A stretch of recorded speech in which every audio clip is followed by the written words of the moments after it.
6-9. Before we get in the program highlights, time for this week's Joke of the Week. This is a good one. Okay. How do you fix a broken tomato? Broken tomato, you mend it with mint, Okay. Yeah. What? Tomato paste. Oh. Ba-dum-bum. Okay. This week's garden joke is brought to you by Rescue.com, American-made rescue products. Keep your family, home, and yard protected from pests such as wasps, hornets, yellow jackets, flies, ants, and more. Learn more at Rescue.com. That's RESCUE.com. And they are coming back for season 10 next year. Happy to announce that. Awesome. Farm effect. Now, this is it's a scientific discovery, basically, is what it is. And it is evidence that, to some degree, that shows certain environments affect how your body accepts the world around it. Yeah. So the farm effect is the observation that children raised on traditional farms have significantly lower incidence of asthma, allergies, and other atopic diseases compared to those raised in more urban, what would be a sterile environments. And this is attributed to the diverse and early on in life microbial exposure, and it trains and develops the immune system.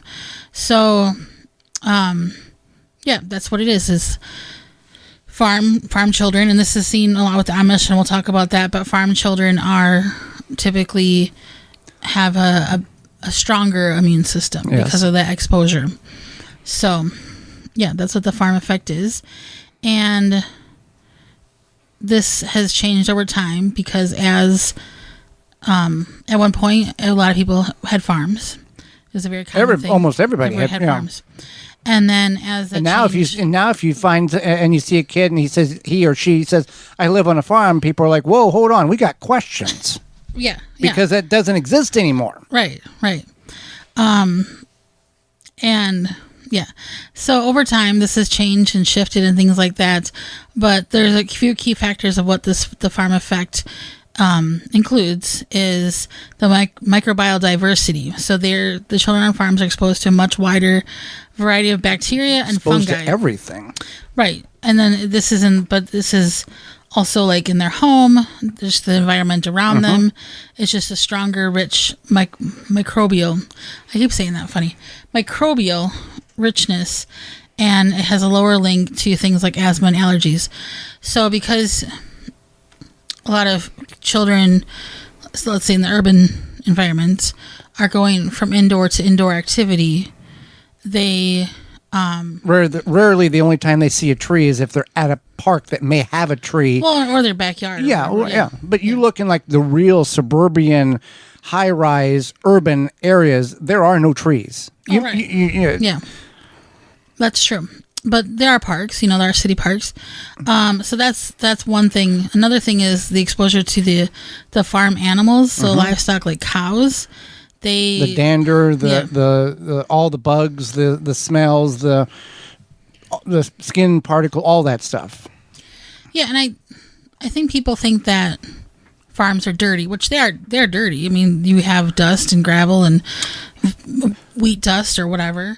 There's a level of dirtiness. However, if you are operating a farm, which I grew up on one in Southern Illinois, it's still in operation. There's 1,000 tillable acres. When I was growing up, we had 2,000 hogs on the property. We were the 5th largest privately owned hog farm in the state of Illinois, and we had 300 head of cattle. Since then, they got rid of the hogs because the market was taken over by corporations and not by individuals, and 500 head of cattle, still the 1,000 tillable acres. There's a certain level of dirtiness because it is a farm. However, there's a certain cleanliness that one has to have on a farm to keep the animals alive, not sick, because you're selling this for profit.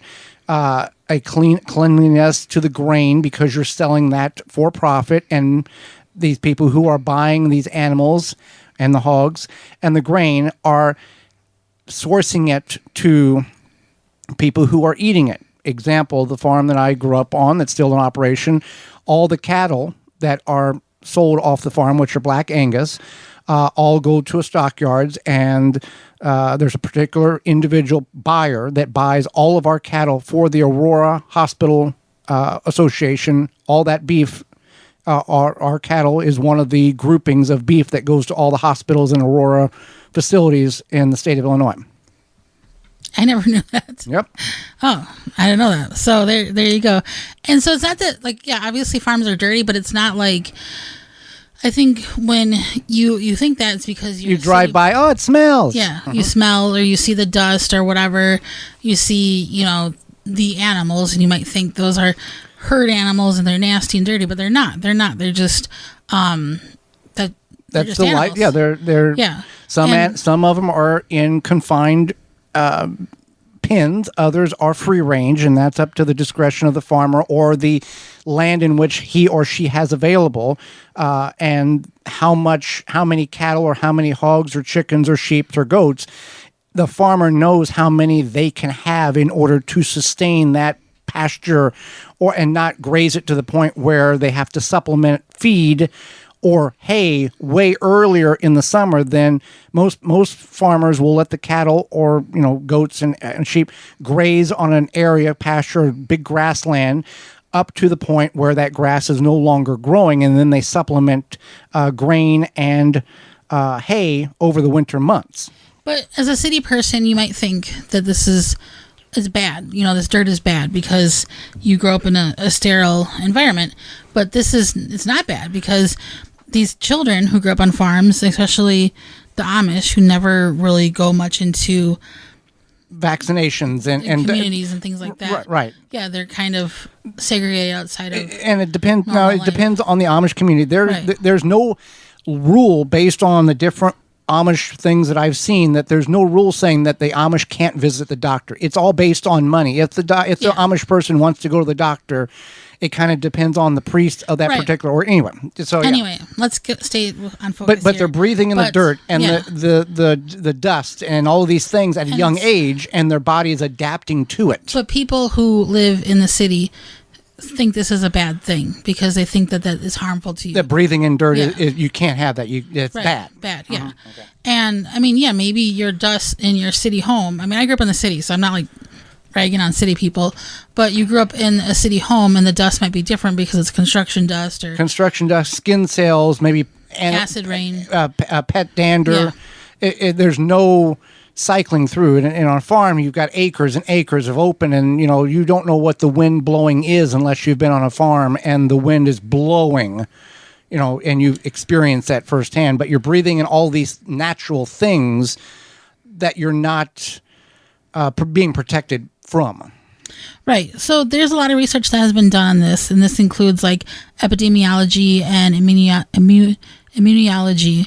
And there's things like the European birth cohorts, which talks about how children, and this is in Europe, but children in rural Europe found that farm exposure promoted the maturation of the gut microbiome in the first year of life, and then also reduced risk of asthma at school age. And a lot of kids are getting asthma these days from whether it be who knows if it's genetics or if it's just a lack of exposure or whatever, but a lot of kids do have asthma these days. And then there's also the microbiome maturation, which shows that the positive gut microbiome, the diverse gut microbiome, does perform, what's the word I'm looking for?